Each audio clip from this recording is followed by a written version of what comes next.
Strengthening Faith 17. In a narration found in Sunan Abu Dawood, number 4031, the Holy Prophet Muhammad, peace and blessings be upon him, advised that a person who imitates a people is counted as one of them.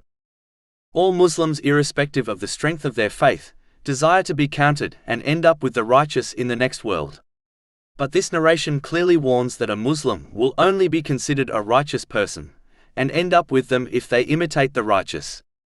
This imitation is a practical thing, not only a declaration through words. This imitation is correctly done by fulfilling the commands of Allah, the Exalted, refraining from His prohibitions, and by facing destiny with patience according to the traditions of the Holy Prophet Muhammad, peace and blessings be upon him. This will ensure they use the blessings they have been granted in ways pleasing to Allah, the Exalted. Chapter 29 Al-Ankabut, verse 9.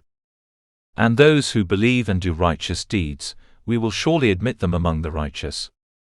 But those who verbally declare their love for the righteous, and fail to imitate them, and instead imitate the characteristics found in hypocrites and the sinful, will be considered and judged as one of them.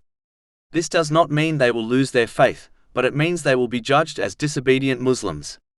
How can a disobedient Muslim be counted as an obedient Muslim, and end up with the righteous?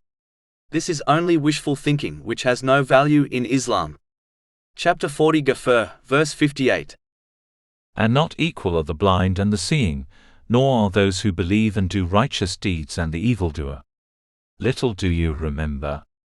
Finally, the main narration also indicates the importance of befriending good people, as one is influenced, negatively or positively, by their companions. This has been advised in a narration found in Sunan Abu Dawood, number 4833. Therefore, if one desires to imitate the righteous, they should befriend them in this world. This company and imitation will increase the love one has for the righteous. This real love unites one with their beloved in the hereafter. This has been advised in a narration found in Sahih Bukhari, number 3688.